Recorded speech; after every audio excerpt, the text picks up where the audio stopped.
What's up, YouTube, and welcome to another video about chest flies, specifically my favorite variation or application, which is the cable usage of chest flies.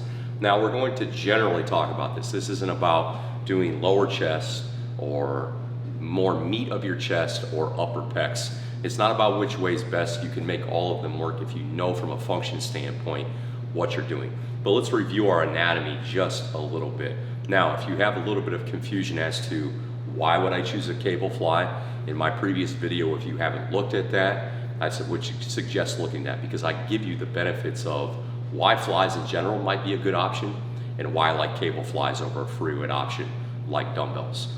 From an anatomy standpoint, your pecs, it's very, very simple. All they do from a stretch position, so if my upper arm is away from my sternum or away from my ribs or away from my collarbone, they essentially pull the upper arm into those locations. Muscular contractions in general are just the idea of 2 points moving toward each other and away from each other. It's always insertion point moving toward origin. The origin is very broad with the pecs, right? All spans all the way through here, especially the pec major.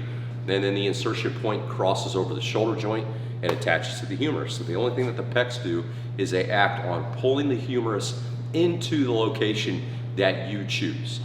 When you're doing a fly variation, especially if you're rediscovering efficiency, which is the most important thing, I would suggest setting up a fly that feels the most comfortable on your shoulder joint, but also allows you to feel your pecs the most through the largest range of motion. Now, it's very dependent on a person, their coordination, their skill set, their structure, and their mobility. But outside of that, you're going to just have to experiment. I'm not going to be able to tell you which one is best.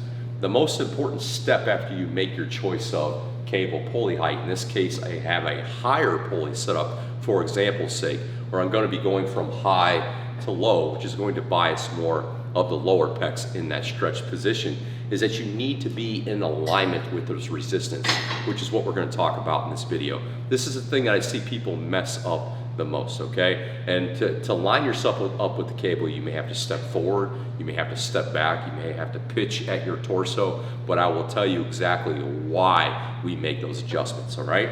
The big thing when it comes to any kind of resistance is that you need it to be in line with the actual working muscle and the way that the working muscle actually pulls. So remember, I said that the working muscle in this case pulls the upper arm into some location.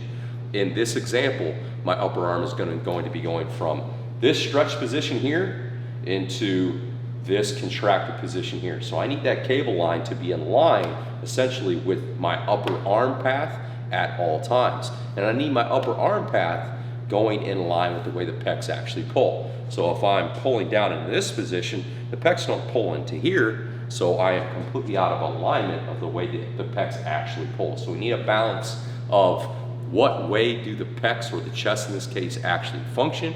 Once I've established that, then I need to get the resistance going through that. So let's look at a couple examples of what isn't exactly right and then what is right, so that you guys have a visual.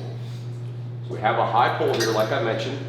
I'm going to establish my base. I have no idea how far forward or back I need to be, but I'm going to start in this press position. I'm going to tell you why. So I press into the bottom of, or the start position, the finish position of that pec fly, the shortened position. So I said that's bicep intersecting the outside cleavage part of my pecs. So it's this position, okay? As I mentioned before, I need those cables to be in line with my upper arm path through the entire range of motion. So you can see in this here, they're kind of in line, but the cable line is kind of in line with my upper arm path. It's intersecting it, but I am not intersecting my pecs. I am below my pecs. This needs to be my finish. So what do? I just step forward until that's in line. Boom, that's it, okay? Now, also from a structure standpoint, I'd like to have as much pec tissue in front so that I'm strong and I'm sound, I'm stable, and I can get some output. So what do? Maybe I just kind of retract and get those pecs in front. I'm not really retracting my shoulder blades too much, kind of like extending more at my thoracic spine. So now, stretched, contracted, everything's pretty much in alignment. If I'm being a little bit more picky, that's probably a little closer.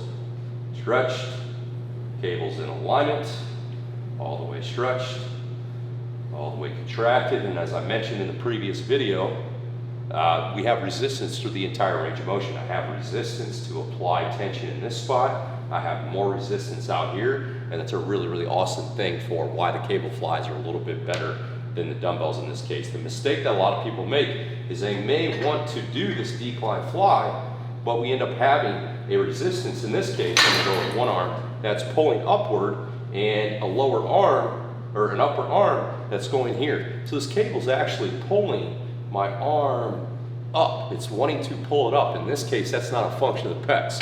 Remember, the pecs pull the upper arm in. So what pulls the upper arm down? Our back. We have muscles in our back that are doing that. So you're actually going to be possibly having your back in some parts of that range of motion doing more work. We don't have efficient resistance going through that working muscle. And it's the same case. If I step too far forward, excuse me, now I have that cable line below my upper arm. So the cable's kind of pulling my upper arm back in this case. So what prevents that?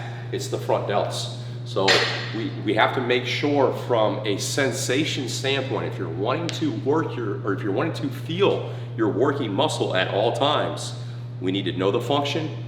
We need to know the way that that muscle's pulling.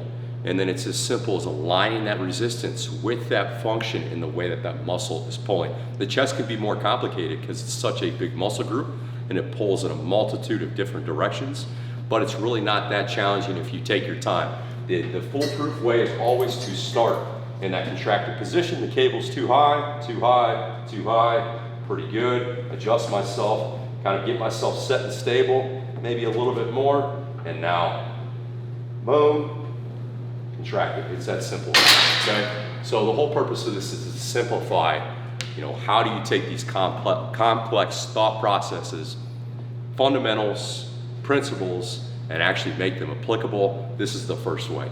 Your setup with your resistance in the cable fly is going to be 99% of it. If you can get that, you give your pecs a chance, and your body's smart. So eventually, as your pecs learn to actually make contractions, you're gonna connect with it better, and you're gonna finally start to see progress. Thanks for tuning in. Don't forget, subscribe, share, give me a comment. If you have something else you want me to film, if you have another exercise you want me to dive into, hey man, I am completely open to suggestions. So thanks for tuning in.